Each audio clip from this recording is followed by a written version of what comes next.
ভিডিওতে ক্লিক করার জন্য আপনাদেরকে জানাই অসংখ্য অসংখ্য ধন্যবাদ। আপনারা দেখছেন আপনাদের প্রিয় YouTube channel West Bengal DA salary. West বেঙ্গলের ডিএর আপডেট এবং বেতন বৃদ্ধির আপডেট প্রত্যেক দিনের জন্য পাবেন, তাই অবশ্যই চ্যানেলের সাথে থাকুন। চ্যানেলটিকে সাবস্ক্রাইব করে পাশে থাকা বেল আইকনটিতে প্রেস করে রাখুন পরবর্তী লেটেস্ট আপডেট পাওয়ার জন্য। অপেক্ষার অবসান, হঠাৎ উল্টো সুর সরকারের।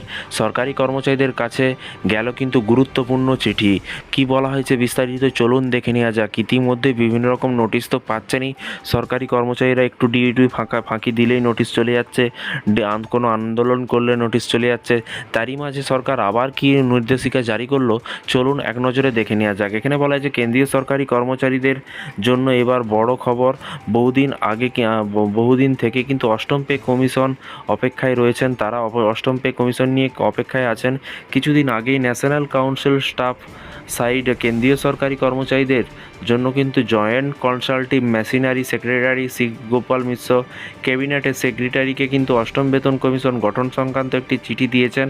তাতে সরকারকে অষ্টম বেতন কমিশনের প্রস্তাব দেওয়া হয়েছে, যদিও সরকারের তরফে কিন্তু এখনও কিছু বিবেচনা করা হয়নি বা হচ্ছিল না বলে কিন্তু জানানো হয়েছে। তবে এরই মাঝে কিন্তু নয়া আপডেট শীঘ্রই আসছে। কিন্তু কেন্দ্রের অষ্টম পে কমিশন রিপোর্ট অনুযায়ী বেতন কমিশন নিয়ে কিন্তু বৈঠকের জন্য কিন্তু সাম্প্রতিক রিপোর্ট অনুযায়ী সাম্প্রতিক কর্মী সংগঠনকে কিন্তু চিঠি দিয়েছে সরকার। জানা গিয়েছে গত 21শে আগস্ট পার্সোনাল অ্যান্ড ট্রেনিং মন্ত্রক থেকে কিন্তু জিসিএম ন্যাশনাল কাউন্সিল স্টাফ সাইডকে কিন্তু সচিব শিবগোপাল মিশ্রকে কিন্তু একটি চিঠি পাঠানো হয়েছে। সেখানে বলা হয়েছে জিসিএম ন্যাশনাল কাউন্সিল স্টাফ সাইডে প্রতিনিধিদের সঙ্গে প্রধানমন্ত্রী বৈঠক করতে চান। জানা গিয়েছে আগামী 24শে আগস্ট এই বৈঠক হতে পারে। এই বৈঠকে কেন্দ্রীয় সরকারি কর্মচারীদের অষ্টম পে কমিশন নিয়ে কিন্তু আলোচনা হবে, সেই সম্ভাবনায় কিন্তু জোরালো হচ্ছে। আগামীকাল কিন্তু মোদী সরকার সরকারি কর্মচারীদের সাথে কিন্তু বৈঠক করেছে এবং সরকারি নিয়ম অনুযায়ী প্রতি 10 বছর অন্তর বেতন কমিশন গঠন করা হয়।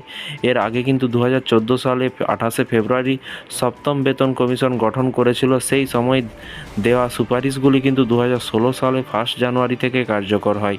এবার 10 বছর হতে 2026 সালে জানুয়ারি থেকে অষ্টম পে কমিশন কার্যকর বা শুরুর প্রস্তাব দেওয়া হয়েছে। জানিয়ে রাখি সপ্তম বেতন কমিশনের সুপারিশগুলি 2016 সালে 1 জানুয়ারি বাস্তবায়ন করেছিল কেন্দ্র। সেই সময় আন্তর্জাতিক শ্রম কমিশনের বিধি এবং এই ক্রয়েডের ফর্মুলার ভিত্তিতে কিন্তু 26,000 টাকা কিন্তু মাসিক ন্যূনতম বেতনের দাবি জানানো হয়েছিল। সেই প্রস্তাব প্রত্যাখ্যান করা হয়েছিল। তার পরিবর্তে কিন্তু মাত্র 18,000 টাকা রাখা হয়েছিল ন্যূনতম বেতন। এদিকে লোকসভা ভোটের আগে কিন্তু সরকারি কর্মচারীদের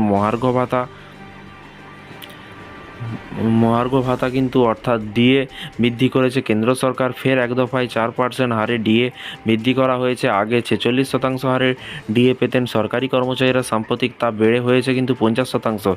ফের ডিএ বৃদ্ধির সময় এসেছে। বর্তমানে কেন্দ্রীয় সরকারি কর্মচারীরা অধীর আগ্রহে কিন্তু মহার্ঘ ভাতা বৃদ্ধির অপেক্ষা করছেন এবং কয়েকটি রিপোর্টে দাবি করা হয়েছে যে সেপ্টেম্বরের মাসে কিন্তু 3% হারে কিন্তু ডিএ বাড়বে কেন্দ্রীয় সরকারি কর্মচারীদের। তো ফ্রেন্ডস, বিষয়টি বুঝতে পারছেন। এই ছিল আজকে একটি ছোট্ট আপডেট। এই ধরনের প্রতিদিন সরকারি কর্মচারীদের আপডেট পেতে চ্যানেলটিকে সাবস্ক্রাইব করে রাখুন পরবর্তী নতুন আপডেট পাওয়ার জন্য। ভালো থাকবেন, সুস্থ থাকবেন এবং নিজের খেয়াল রাখবেন। Thank you.